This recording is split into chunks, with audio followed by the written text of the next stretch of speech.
پوری دنیا کو ساتھ میں لے لو، ان کی مدد لے لو، اور ایسی کوئی صورت لا کر دکھاؤ، بنا کر دکھاؤ۔ اللہ آگے ارشاد فرماتا ہے کہ بے شک تم یہ لا نہیں سکتے، بنا کر ایسی کوئی صورت لا نہیں سکتے، تو اس کا انکار بھی مت کرو۔ وقودها الناس والحجارہ، بے شک جہنم کا ایندھن انسان اور پتھر ہوں گے۔ جہنم کے ایندھن کیا ہوں گے؟ انسان اور پتھر۔ جو جہنم سلگائی جائے گی، جہنم میں جن کو ڈالا جائے گا وہ انسان اور پتھر ہوں گے، تو تم جہنم کا ایندھن نہ بنو، یہ اللہ تبارک و تعالیٰ کا فرمان ہے۔ اور قرآن کا یہ چیلنج ہے کہ اگر یہ کسی انسان کا اگر یہ کلام ہے تو تم اس جیسا کوئی کلام لا کر دکھاؤ۔ اور کافروں سے جھگڑا ہی کیا تھا؟ یہ جب اللہ تبارک و تعالیٰ نے جب یہ آیت اتاری، اگر کافروں کے پاس جواب ہوتا اس وقت تو کافر کبھی بھی میدان بدر میں نہیں آتے، غزوہ احد میں نہیں آتے تلوار لے کر، یعنی لڑنے کے لیے نہیں آتے۔ جواب تو صاف تھا، ایسی کوئی ایک آیت، کوئی ایک صورت تم بنا کر دکھاؤ، جھگڑا ہی ختم۔ تمہارا جو کہنا ہے کہ یہ انسانی کلام ہے، یہ محمد صلی اللہ علیہ وسلم کا خود کا بنایا ہوا کلام ہے، اگر تم اس میں شک کرتے ہو، لا ریب فی، جس کے متعلق بولا گیا ہے کہ یہ کوئی شک والی کتاب نہیں ہے، اس میں کوئی شک کرنے جیسی چیز نہیں ہے، لیکن تم شک کرتے ہو تو اس جیسی کوئی ایک صورت، ایک آیت لا کر دکھاؤ۔ تو کافر جتنے بھی تھے وہ لاجواب ہو گئے، یعنی ان کے پاس کوئی جواب نہیں۔ تو ہوا کیا؟ وہ لڑنے کے لیے اترے۔ تو قرآن کریم فرقان حمید کی یہ شان ہے کہ دیگر جتنے بھی صحیفے اترے آسمان سے، اور جتنی بھی آسمانی کتابیں اتری، جو 4 مشہور کتابیں جن کا ذکر کیا جاتا ہے، سوائے قرآن کریم فرقان حمید کے وہ محفوظ نہ رہے، یعنی اس میں کیا ہوا؟ رد و بدل ہوا۔ تو قرآن کریم فرقان حمید کی یہ واحد یہ شان ہے اللہ تبارک و تعالیٰ، جس کے متعلق فرماتا ہے انا نحن نزلنا الذکر وانا لہ لحافظون، بے شک ہم قرآن کو نازل فرمانے والے ہیں اور ہم ہی اس کی حفاظت فرمانے والے ہیں۔ یعنی اللہ نے اس کے متعلق بیان فرمایا، اللہ تبارک و تعالیٰ نے فرمایا کہ ہم قرآن کو نازل فرمانے والے ہیں اور ہم ہی اس کی حفاظت کرنے والے ہیں۔ دیگر کتابوں کے متعلق اللہ نے نہیں فرمایا، اس کی وجہ سے توریت ہو، زبور ہو، انجیل ہو یا پھر دیگر صحیفے ہو، اس میں لوگوں نے اپنے من مرضی کے مطابق کیا کیا؟ چینج کیا، رد و بدل کیا۔ لیکن قرآن کریم فرقان حمید یہ ایسی کتاب ہے جو 1450 سالوں سے نہ اس کا کوئی ایک حرف تبدیل ہوا ہے، نہ زیر زبر پیش میں تبدیلی پیدا ہوئی ہے۔ پڑھیں ایک مرتبہ درود شریف، اللہم صلی علی محمد وعلی آل محمد وبارک سلم صلی علیہ، الصلاۃ والسلام علیک یا رسول اللہ صلی اللہ تعالیٰ علیہ وسلم۔ پہلے میں آپ کے سامنے قرآن کریم فرقان حمید کی شان کے بارے میں کچھ احادیث کریمہ دلیل کے ساتھ میں آپ کے سامنے بیان کرنا چاہوں۔ بخاری، ترمذی و مشکاۃ شریف کی حدیث ہے، جو قرآن کا عالم ہوگا، یعنی قرآن کا علم رکھنے والا ہوگا، قرآن پڑھتا تو ہے لیکن قرآن سمجھتا بھی ہے اور اس کے آرڈرز کو مانتا بھی ہے، اس کے احکامات کو مانتا بھی ہے، اور اس کا علم رکھنے والا، آپ صلی اللہ تعالیٰ علیہ وسلم نے ارشاد فرمایا قرآن کا عالم قیامت کے دن معزز فرشتوں کے ساتھ ہوگا۔ معزز فرشتے یعنی جو عرش کے نیچے رہتے ہیں، اللہ کے مقرب فرشتے جو ہیں، اللہ کے مقرر کردہ جو فرشتے ہیں، ان کے ساتھ اس کا معاملہ ہوگا۔ ترمذی و مشکاۃ شریف کی دوسری حدیث ہے، آپ صلی اللہ تعالیٰ علیہ وسلم نے ارشاد فرمایا جو کوئی قرآن کا ایک حرف پڑھتا ہے، ایک حرف پڑھتا ہے، اللہ تبارک و تعالیٰ اس کو 10 نیکی عطا کرتا ہے۔ آپ صلی اللہ تعالیٰ علیہ وسلم نے آگے ارشاد فرمایا کہ الف لام میم، یہ ایک حرف نہیں ہے بلکہ الف ایک حرف ہے، لام ایک حرف ہے اور میم ایک حرف ہے۔ یہ ترمذی وہ مشکاۃ شریف کی حدیث ہے، آپ صلی اللہ تعالیٰ علیہ وسلم نے فرمایا اگر کوئی الف لام میم یہ 3 حرف پڑھتا ہے، اللہ تبارک و تعالیٰ اس کو 30 نیکی عطا فرماتا ہے۔ سبحان اللہ۔ ابو داؤد شریف اور حاکم شریف کی حدیث ہے، آپ صلی اللہ تعالیٰ علیہ وسلم نے ارشاد فرمایا جو کوئی اپنے بچے کو حافظ قرآن بناتا ہے، حافظ قرآن بناتا ہے، حافظ بن جاتا ہے، قرآن کا علم اس کے پاس آ جاتا ہے اور قرآن کی بتائی ہوئی باتوں پر وہ حافظ قرآن عمل کرتا ہے، باعمل حافظ قرآن، اس کے متعلق یہ خوشخبری دی گئی ہے کہ قیامت کے دن اس کے ماں باپ کو ابو داؤد و حاکم شریف کی حدیث ہے، حافظ قرآن کے ماں باپ کو قیامت کے دن ایسا تاج پہنایا جائے گا کہ اس تاج کی روشنی میں چاند اور سورج کی روشنی بھی پھیکی پڑ جائے گی۔ سبحان اللہ، چاند اور سورج کی روشنی بھی پھیکی پڑ جائے گی، شرط یہ ہے کہ باعمل حافظ ہو۔ تو حافظ قرآن کا جب یہ مقام و مرتبہ ہے، اگر کوئی عالم دین ہے، اگر کوئی مفتی ہے اس سے بڑے درجے والا، تو اس کا مقام و مرتبہ کیا ہوگا؟ حافظ کا ایک قرآن، یہ مرتبہ اللہ کے پیارے نبی صلی اللہ تعالیٰ علیہ وسلم نے ارشاد فرمایا۔ اور ایک حدیث آپ صلی اللہ علیہ وسلم ارشاد فرماتے ہیں کہ تم میں بہترین شخص وہ ہیں، تم میں زمین پر، سرزمین پر تم میں بہترین لوگ وہ ہیں جو قرآن کو سیکھے اور سکھائے۔ خیرکم من تعلم القرآن وعلمہ، آپ صلی اللہ علیہ وسلم نے فرمایا کہ تم میں بہترین لوگ وہ ہیں جو قرآن کو سیکھے بھی اور سکھائے بھی، سرزمین پر یہ سب سے بہترین لوگ ہیں۔ اس سے مراد کوئی مدرسہ مکتب وغیرہ نہیں، ہر کوئی، اگر کوئی گھر کا معاملہ ہے، کوئی باپ اپنے بچے کو پڑھاتا ہے، کوئی استاد اپنے شاگرد کو پڑھاتا ہے، مدرسے میں پڑھائی چل رہی ہے، مکتب عربی میں پڑھائی چل رہی ہے، تو ان کو بھی یہ ثواب حاصل ہے، ان کو بھی یہ ثواب کیا ہے؟ حاصل ہے۔ پڑھ ایک مرتبہ درود شریف، اللہم صلی علی محمد وعلی آل محمد وبارک وسلم صلی اللہ علیہ، الصلاۃ والسلام علیک یا رسول اللہ صلی اللہ تعالیٰ علیہ وسلم۔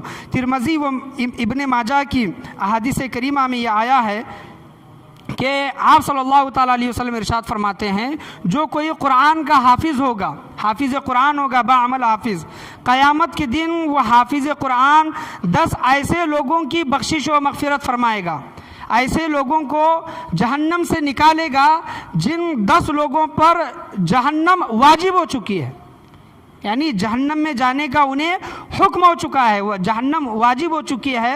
ایسا حافظ قرآن اپنے گھر کے 10 لوگوں کو جہنم سے نکال کر جنت میں لے کر جائے گا۔ یہ حافظ کا مقام و مرتبہ ہے۔ تو عالم دین اور مفتیان اعظام، علماء اعظام جو ہمارے سر کے تاج ہیں، ان کا مقام و مرتبہ کیا ہوگا؟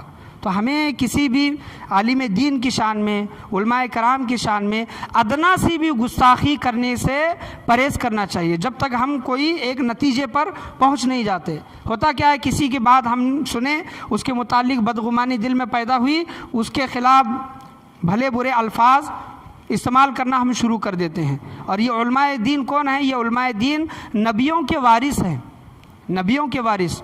نبی جو آئے ہیں یہ علم لے کر آئے ہیں، اور یہ وراثت میں علم چھوڑ کر جاتے ہیں۔ اللہ کے نبی علم چھوڑ کر جاتے ہیں، تو علم کے وارث کون ہوئے؟ علم والے۔ جائیداد کے وارث تو بچے ہوتے ہیں، بال بچے، بیوی، یہ ہوتے ہیں، لیکن علم کے وارث کون ہوئے؟ علم والے ہوئے۔ تو علماء کرام کو آپ صلی اللہ تعالیٰ علیہ وسلم نے انبیاء کے وارث قرار دیا ہے، تو اس لیے ہمیں ان کی شان میں ادنا سی بھی گستاخی کرنے سے پرہیز کرنے کی کوشش کرنی چاہیے۔ ترمذی و مشکات شریف کی حدیث ہے، آپ صلی اللہ تعالیٰ علیہ وسلم نے فرمایا کہ قرآن کو پڑھا کرو، قرآن کو یاد کیا کرو۔ جس کے دل میں کوئی قرآن نہیں ہے، قرآن سے مراد یہاں پر پورا کے پورا قرآن نہیں ہے، مطلب کچھ آیتیں، کچھ صورتیں قرآن کی یاد ہونا ضروری ہے۔ آپ صلی اللہ تعالیٰ علیہ وسلم نے فرمایا، جس کے دل میں کچھ قرآن نہیں، یعنی قرآن کی کوئی صورتیں کچھ یاد نہیں، تو اس کا دل شیطان کا گھر ہے۔ آپ صلی اللہ علیہ وسلم نے ارشاد فرمایا۔ ترمذی و مشکات شریف کی حدیث ہے کہ جس کے سینے میں کچھ قرآن نہیں، وہ ویران گھر کی طرح ہے۔ یہ آپ صلی اللہ علیہ وسلم نے ارشاد فرمایا۔ قرآن ایک معجزہ ہے جو اللہ کے پیارے نبی صلی اللہ تعالیٰ علیہ وسلم کو عطا ہوا ہے۔ تو قرآن پر ہمیں بھرپور عمل کرنے کی، اس کی تلاوت کرنے کی، اس کو ٹہر ٹہر کر پڑھنے کی ہمیں کوشش کرنی چاہیے۔ پڑھے ایک مرتبہ درود شریف، اللہم صلی علی محمد وعلی آل محمد وبارک وسلم صلی اللہ علیہ، الصلاۃ والسلام علیک یا رسول اللہ صلی اللہ تعالیٰ علیہ وسلم۔ جیسا کہ میں نے پچھلے جمعہ میں آپ کے سامنے بیان کیا تھا کہ شعبان کے مہینے سے ہی قرآن کی تلاوت کرنا شروع کریں۔ سال بھر اگر ہم نہیں پڑھتے، سمجھ لیں کہ سال بھر اگر ہم نہیں پڑھتے، تو شعبان کے مہینے سے اگر ہم شروع کریں گے تو انشاءاللہ اللہ کی ذات سے یہ امید ہے کہ شعبان کے مہینے میں آدھا قرآن، اور رمضان کے مہینے میں تو ہمیں وقت ملتا ہی ہے ذکر و اذکار کے لیے، عبادات کے لیے، تو ایک قرآن ہم کیا کر سکتے ہیں 2 مہینوں میں، شعبان کے مہینے میں اور رمضان کے مہینے میں ایک قرآن مکمل کر کے اپنے مرحومین کے لیے ایصال ثواب کر سکتے ہیں۔ مرحومین کے اصال ثواب کے متعلق میں آپ کے سامنے بیان کرنا چاہوں کہ اللہ کے پیارے نبی صلی اللہ تعالیٰ علیہ وسلم نے ارشاد فرمایا، کچھ لوگ دنیا میں ایسے ہوں گے جو دنیا سے انتقال فرمانے کے بعد وہ جہنم میں جا چکے ہوں گے، جہنم میں، لیکن جب اپنی قبروں سے قیامت کے دن والبعث بعد الموت، موت کے بعد زندہ اٹھائے جانے پر جب اپنی قبروں سے اٹھائے جائیں گے تو وہ جنتی ہوں گے، جنتی ہوں گے۔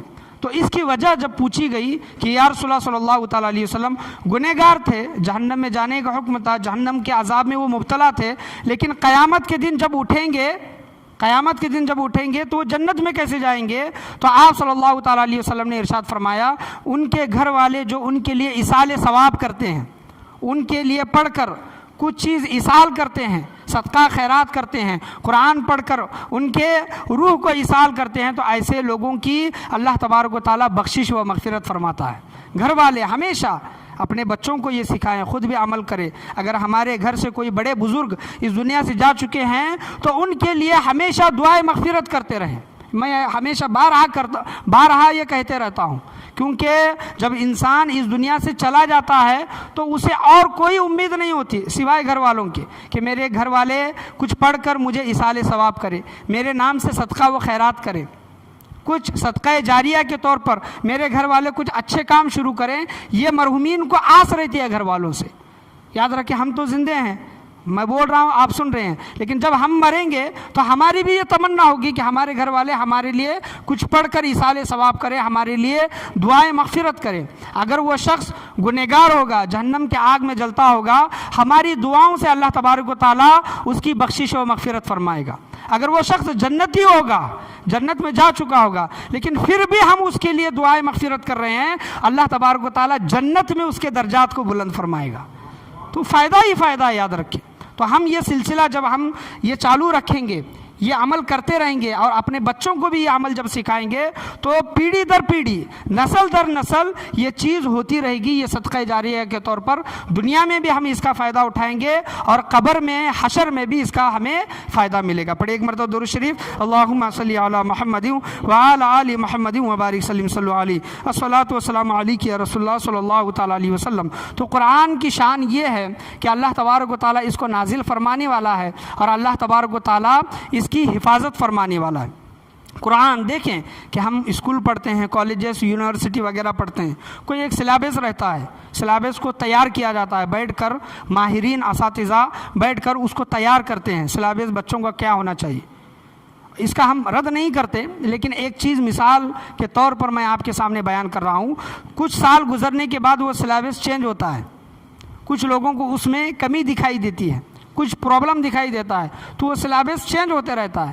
لیکن قرآن کے احکامات، قرآن کا فرمان، جو بھی قرآن کی آیتیں اتری ہیں الحمد سے لے کر والناس تک، اللہ تبارک و تعالیٰ کا یہ قرآن 1450 سال سے نہ بدلا ہے، نہ قیامت تک یہ بدل سکتا ہے۔ بہت سے لوگوں نے کوشش کی کہ قرآن کو بدلا جائے، اس میں فیر بدل کیا جائے، اس پر الزامات لگائے جائیں۔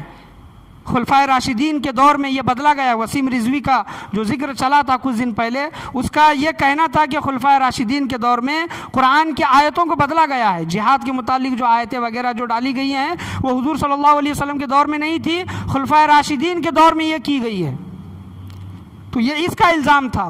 تو ایسے انسان کو اللہ تبارک و تعالیٰ نے اپنے دین سے ہی نکال دیا۔ جو یہ انسان کہتا تھا، جو اسلام کو برا کہتا تھا، وہ آج خود اسلام سے باہر ہو گیا۔ تو بتانے کا حاصل کلام یہ ہے کہ ہمیشہ جب ہم یہاں پر ہیں، دنیا میں ہیں، تو قرآن کے احکامات پر عمل کرنے کی کوشش کریں۔ یہ ایسے احکامات ہیں کہ دیکھیں کہ ہم اپنے بچے کو ہر چیز سکھاتے ہیں، ڈاکٹر بناتے ہیں، انجینئر بناتے ہیں، وکیل بناتے ہیں، دیگر اور شعبے ہیں جن میں ہم اپنے بچوں کو اچھے سے اچھا بنانے کی کوشش کرتے ہیں۔ لیکن قرآن کریم کے احکامات کیا ہیں؟ کیا ہم قرآن کریم فرقان حمید پر اس طرح عمل کرتے ہیں جس طرح ہمیں عمل کرنا چاہیے؟ کیا ہم نے قرآن کا اس طرح حق ادا کیا ہے جس طرح ہمیں حق ادا کرنا چاہیے؟ ہم نے یہ سمجھا ہے کہ قرآن کو صرف پڑھ لینا عربی عبارت کے ساتھ، ہم اجمی لوگ ہیں، عربی کو میننگ کے ساتھ نہیں جانتے، لیکن ہمارے علماء کرام نے ہمارے اوپر احسان کیا ہے، قرآن کا ترجمہ بھی، ٹرانسلیٹ بھی کیا ہے اور اس کا تفسیر بھی کی ہے۔ آیت کا شان نزول بھی بتایا ہے، کون سی آیت کب اتری، کس وجہ سے اتری، اس کا حکم ابھی باقی ہے یا پھر نہیں باقی ہے، یہ تمام چیزیں کیا ہیں ہمارے سامنے ہیں۔ لیکن ہم صرف کیا کرتے ہیں، قرآن کو صرف عربی عبارت کے ساتھ پڑھتے ہیں۔ آپ بتائیں، کسی مفتی صاحب سے کسی نے ایک چیز پوچھی کہ مفتی صاحب کہ میں قرآن کو عربی عبارت کے ساتھ پڑھتا ہوں جس طرح ہم اور آپ پڑھتے ہیں، یہ پڑھنا بہتر ہے یا قرآن کو ترجمہ و تفسیر کے ساتھ پڑھنا بہتر ہے؟ تو مفتی صاحب نے اس انسان کو جواب دیا کہ آپ 10 قرآن پڑھ لیں۔ کیا پڑھ لیں؟ 10 قرآن دیکھ کر پڑھ لیں، اور صرف قرآن کا ایک رکوع ترجمہ اور تفسیر کے ساتھ پڑھ لیں تو 10 قرآن پڑھنے سے بہتر ہے، کیونکہ ہم نے قرآن کو سمجھ کر پڑھا ہے، اس وجہ سے ثواب زیادہ ہے۔ اس طرح ہم قرآن کو پڑھتے ہیں، قرآن کا ایسا مقام و مرتبہ ہے، اس کی کتاب، اس کی شان، اس کی عظمت، اس کی فضیلت ایسی ہے کہ قرآن کو دیکھنا بھی ثواب، قرآن کو سننا بھی ثواب، قرآن کو ہاتھ لگانا بھی ثواب۔ قرآن کو اگر ہم ہاتھ لگائیں گے وضو میں تو ہاتھ لگانا بھی ثواب۔ اگر کوئی انسان قرآن کو پڑھتا نہیں، یعنی اس کو پڑھنا آتا ہی نہیں، بچپن سے لے کر ابھی تک اس نے قرآن کو پڑھا نہیں، صرف قرآن کھول کر صرف انگلیاں وہ قرآن کے آیتوں پر ایسا گھماتا ہے، انگلیاں گھماتا ہے، تو انگلیاں گھمانے کا بھی اس کو ثواب ملے گا، ثواب کی کمی نہیں ہے۔ لیکن یہاں پر میرا اصل مقصد جو بتانے کا یہ ہے کہ کیا ہم نے قرآن کے احکامات کو سمجھے ہیں، اس پر عمل کرنے کی کوشش کی ہے؟ خود بھی نہیں سمجھتے اور اپنے آنے والی نسل کو بھی نہیں سمجھاتے، اور ہم نے یہ کام شروع کرنا یا پھر یہ کام کرنا بند کر دیا، دیگر دوسری جماعتوں نے یہ کام شروع کیا۔ آج نئی نسل کے سامنے وہ جو دوسری جماعتیں ہیں حدیث کو پیش کرتی ہیں، قرآن کو پیش کرتی ہے، اور ہم ان کے سامنے کیا پیش کرتے ہیں؟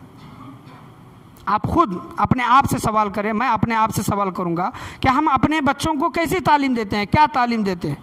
اور جو دوسری جماعتیں ہیں وہ جو فروغ پا رہی ہیں، عروج پا رہی ہیں، وہ کس وجہ سے پا رہی ہیں؟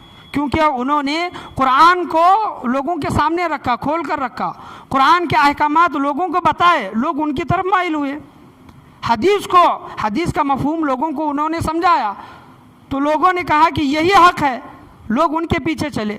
جو کام ہمارا تھا، اہل سنت والجماعت کا تھا، اہل سنت والجماعت یہ صحابہ کی جماعت، جو کام صحابہ کی جماعت کا تھا، یعنی ہم صحابہ کی جماعت کو ماننے والے ہیں، ان کے ساتھ چلنے والے اہل سنت والجماعت ہیں، جو کام ہمارا تھا وہ دوسری جماعتیں کر کر عروج پا رہی ہے، ترقی کر رہی ہیں۔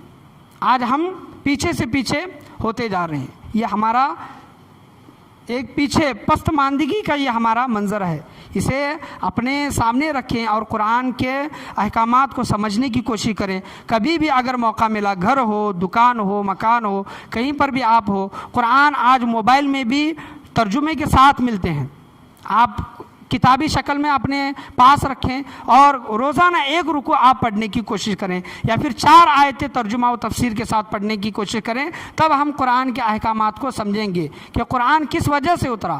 قرآن سے اگر ہم یہ سوال کرتے ہیں کہ اے قرآن تو دنیا میں کس وجہ سے آیا، تو قرآن کہتا ہے کہ ہدی للناس، میں لوگوں کی ہدایت کے لیے آیا ہوں۔ اور ہم نے قرآن کو کیا بنایا؟ قرآن خوانی۔ ہمارے گھر میں اگر کوئی مر گئے تو قرآن خوانی، ہم نے نیا دکان لیا تو قرآن خوانی، نیا مکان لیا تو قرآن خوانی، گھر میں تکلیف وغیرہ ہو رہی ہے تو قرآن خوانی۔ لیکن جو قرآن کا اصل جو مقصد ہے وہ ہم بھولے بیٹھے ہیں۔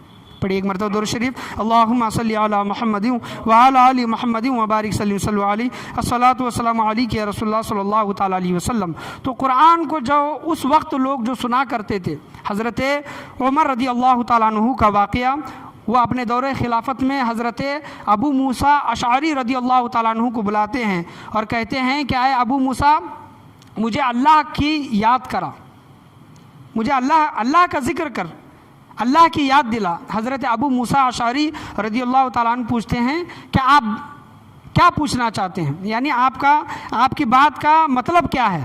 تو حضرت ابو موسیٰ اشعری رضی اللہ تعالیٰ عنہ سے حضرت عمر رضی اللہ تعالیٰ عنہ کہتے ہیں کہ میرے سامنے قرآن کی مختلف صورتوں کی تلاوت کر، میرے سامنے مختلف صورتوں کی تلاوت کر حضرت ابو موسیٰ اشعری رضی اللہ تعالیٰ عنہ، حضرت عمر رضی اللہ تعالیٰ عنہ کا حکم پا کر قرآن کی جب تلاوت کرتے ہیں، رات کا وقت تھا، قرآن کی تلاوت کرتے ہیں اور حضرت عمر رضی اللہ تعالیٰ عنہ سنتے جا رہے ہیں، حضرت ابو موسیٰ اشعری رضی اللہ تعالیٰ عنہ پڑھتے جا رہے ہیں، آنکھ بند کر کے قرآن کو سنتے ہی جا رہے ہیں، اور ان کو اتنا مزہ آیا، اتنا اچھا لگا، سنتے سنتے ان کو پتہ ہی نہیں چلا کب صبح کی اذان کا وقت ہو گیا۔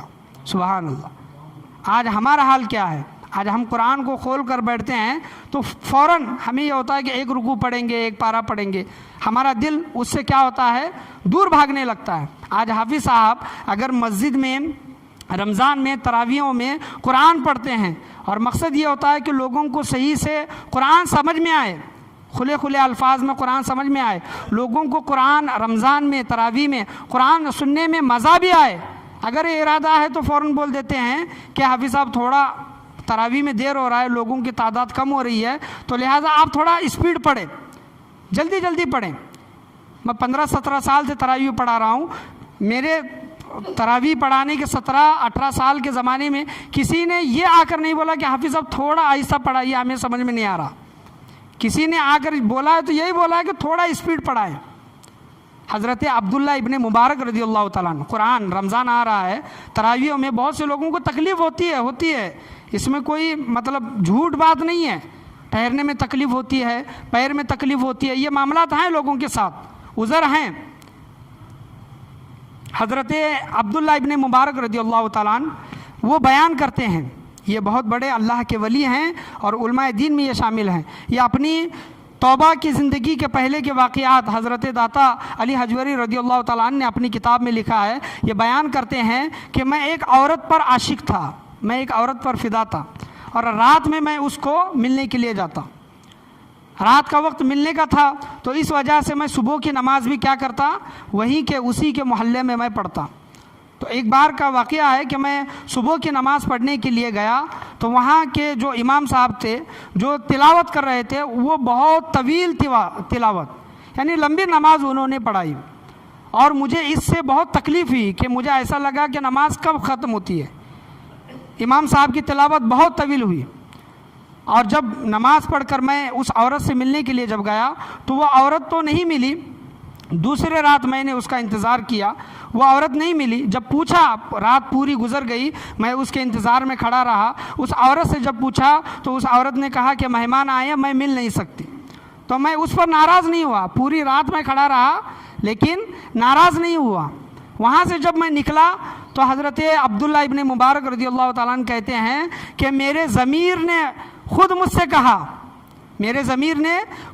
کہا کہ اے عبداللہ، جب ایک عورت کے لیے تو رات بھر کھڑا ہو سکتا ہے، کیا اللہ کا کلام سننے کے لیے تو کھڑا نہیں ہو سکتا؟ دل میں وہ تڑپ، وہ لذت پیدا ہونی چاہیے قرآن سننے کی۔ اور جتنے بھی حافظان ہیں جو تراویح پڑھاتے ہیں، وہ اتنے سکون کے ساتھ پڑھائیں کہ قرآن کا ایک ایک لفظ سمجھ میں آئے، ایک ایک لفظ، یہ کوشش کریں۔ کبھی کبھار ہوتا ہے کہ اسپیڈ میں پڑھ دیا ٹھیک ہے، لیکن یہ پوری بھرپور کوشش کرنی چاہیے کہ رمضان میں جب تراویح ہو تو جو رمضان میں جو اللہ تبارک و تعالیٰ نے ایک اگر آپ نیکی کرتے ہیں تو اس کا ثواب 70 گنا رکھا ہے، تو قرآن کے حرف کتنے ہیں؟ جب آپ تراویحوں میں سنتے ہیں قرآن تو ایک حرف پر اللہ تبارک و تعالیٰ 10 نیکی عطا کرتا ہے، وہی اگر رمضان میں سن رہے ہیں تو ایک کے بدلے 70 نیکیاں اللہ تبارک و تعالیٰ عطا کر رہا ہے۔ تو رمضان میں انسان کتنے نیکیاں کماتا ہے؟ تو قرآن کو ہمیشہ سکون کے ساتھ سماعت کرنے کی، سننے کی اس کو کوشش کریں۔ تکلیف ہوتی ہے تراویحوں میں تو بیٹھ کر سنیں، آپ جتنی دیر قیام میں کھڑے رہ سکتے ہیں نماز میں کھڑے رہیں، تکلیف ہو رہی ہے تو تھوڑی دیر بیٹھ جائیں، پھر آپ اٹھیں، یہ چیز ہو سکتی ہے۔ لیکن قرآن کو اسپیڈ کے ساتھ سننا، اور ایسا سننا کہ کچھ سمجھ میں نہ آئے، اور آدھے گھنٹے میں پونے گھنٹے میں ایک پارہ ختم کر رہے ہیں، اور باہر آ کر حافظ صاحب کی تعریف ہو رہی ہے کہ حافظ صاحب نے 20 منٹ میں قرآن پڑھ دیا، آدھے گھنٹے میں قرآن پڑھ دیا، ایک پارہ پڑھ دیا، پونے گھنٹے میں ایک پارہ پڑھ دیا، تو ان سے جب پوچھا جائے تو آپ نے کتنا سمجھا، اس میں کتنے الفاظ آپ کو سمجھ میں آئے، تو اس کا جواب کچھ نہیں ہوگا۔ یاد رکھیں۔ تو بتانے کا میرا یہاں پر حاصل کلام یہ ہے کہ قرآن کا بہت بڑا مقام و مرتبہ ہے۔ حضرت عمر جیسی شخصیت جو خود عربی بولتی تھی، عربی زبان وہ جانتے تھے، حضرت عمر رضی اللہ تعالیٰ عنہ وہ حضرت ابو موسیٰ اشعری رضی اللہ تعالیٰ عنہ کو بلا کر قرآن جب سنا کرتے تھے تو پوری رات گزر جاتی تھی۔ یہ قرآن ایک معجزہ ہے۔ قرآن کی شان یہ ہے کہ ایک قرآن ایک سب سے بڑا معجزہ ہے۔ میں اپنی بات کو ختم کرنا چاہوں کہ حضور صلی اللہ تعالیٰ علیہ وسلم کو دو معجزے سراپا آپ صلی اللہ علیہ وسلم معجزہ تھے، سر سے لے کر پاؤں تک آپ صلی اللہ علیہ وسلم کی ذات معجزہ تھی، لیکن دو معجزے آپ صلی اللہ علیہ وسلم کو بڑے ملے۔ ایک معجزہ شب معراج، ایک معجزہ شب معراج، اور دوسرا معجزہ قرآن، دوسرا معجزہ قرآن۔ شب معراج اور قرآن کے متعلق میں علامہ ڈاکٹر طاہر القادری صاحب کی ایک تقریر، بہترین تقریر، انہوں نے یہ دو چیزوں پر انہوں نے وضاحت کی ہے، مختصر میں آپ کے سامنے بیان کرنا چاہوں کہ دنیا آج سائنسی جو دور چل رہا ہے، سائنس کا دور چل رہا ہے، اس دنیا کے علاوہ دوسری کتنی دنیا ہے، اسپیس ہیں، وہاں پر وہ جانے کی بھی کوشش کرتے ہیں اور ریسرچ بھی چالو ہے کہ کیا کیا ہے وہاں پر، یہ تمام چیزیں۔ تو علامہ ڈاکٹر طاہر القادری صاحب بیان کرتے ہیں کہ میرے نبی کریم صلی اللہ تعالیٰ علیہ وسلم کو جو معجزہ حاصل ہوا کہ دروازے کی کنڈی ہلتی رہی، بستر جس طرح گرم تھا گرم رہا، وضو کا پانی بہتا رہا، آپ صلی اللہ تعالیٰ علیہ وسلم ساتواں آسمان، جنت، دوزخ، اس سے اوپر عرش معلیٰ لامکا کی سیر کر کے اللہ کا دیدار کر کے 9 مرتبہ اللہ تبارک و تعالیٰ کا دیدار کر کے واپس زمین پر آئے، یہ سرکار دو جہاں صلی اللہ تعالیٰ علیہ وسلم کا معجزہ تھا۔ اور قرآن جو آپ صلی اللہ تعالیٰ علیہ وسلم پر نازل ہوا ہے یہ بھی سب سے بڑا معجزہ ہے۔ یعنی یہ سائنسی دور جس طرح ترقی کرتا جائے گا، آگے آگے بڑھتا جائے گا، عروج اس کو حاصل ہوگا، اور جب اس بات پر پہنچے گا کہ ہاں پاسبل ہے کہ کچھ وقت میں اتنا سفر طے کیا جا سکتا ہے، تب حضور صلی اللہ تعالیٰ علیہ وسلم کی حقیقت ان سائنسدانوں کو پتہ چلے گی جو 1450 سال پہلے جو کہا کرتے تھے کہ کچھ ہی وقت میں میں اللہ کا دیدار کر کے آیا ہوں، اس وقت بھی انکار کرنے والے تھے، آج بھی کچھ لوگ انکار کرنے والے ہیں، لیکن یہ سائنسی دور ہے، آتے آتے وقت جو یہ عروج حاصل کرے گا، اپنے میسائلز، اپنے راکٹ وغیرہ جو اوپر بھیجے گا، اور اس بات کا وہ قائل ہوگا کہ ہاں کچھ وقت میں اتنا سفر کیا جا سکتا ہے، تب وہ اپنا سر جھکائیں گے حضور صلی اللہ علیہ وسلم کی بارگاہ میں، تب اس بات کو تسلیم کریں گے۔ اور قرآن ایک معجزہ کیوں؟ حضرت موسیٰ علیہ السلام کا جو دور تھا، یہ بھی علامہ ڈاکٹر طاہر القادری صاحب کے بیان سے میں آپ کے سامنے بیان کر رہا ہوں۔ حضرت موسیٰ علیہ السلام کا جو دور تھا وہ جادوگروں کا دور تھا، بڑے سے بڑا جادو کیا کرتے تھے۔ تو اللہ تبارک و تعالیٰ نے حضرت موسیٰ علیہ السلام کو جادو کے جیسا ہی معجزہ عطا کیا، جادو نہیں یعنی معجزہ عطا کیا لیکن جادو کے جیسا۔ جادوگر جو تھے اپنے چھڑی زمین پر مارتے تو وہ سانپ بن جاتے، اللہ تبارک و تعالیٰ نے حضرت موسیٰ علیہ السلام کو ایسا معجزہ عطا کیا کہ جو آسا تھا، اللہ نے فرمایا کہ اے موسیٰ وہ آسا زمین پر مارو تو وہ آسا اژدہا بن گیا، اجگر بن گیا، وہ اژدہا تمام جادوگروں کے سانپوں کو نگل گیا۔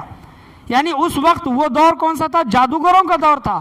اس حساب سے اللہ تبارک و تعالیٰ نے حضرت موسیٰ علیہ السلام کو جو معجزہ عطا کیا وہ جادو کے جیسا تھا، معجزہ تھا۔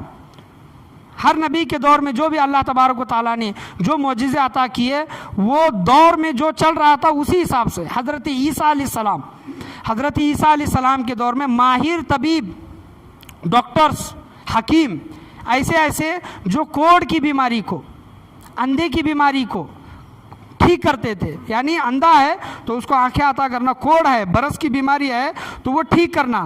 اللہ تبارک و تعالیٰ نے حضرت عیسیٰ علیہ السلام کو ایسا معجزہ عطا کیا کہ حضرت عیسیٰ علیہ السلام کسی کے آنکھ پر ہاتھ پھیر دیتے، اگر وہ مادر ذات اندھا ہے یعنی پیدائش اندھا ہے، اللہ تبارک و تعالیٰ حضرت عیسیٰ علیہ السلام کے ذریعے اس کو آنکھیں عطا کرتا۔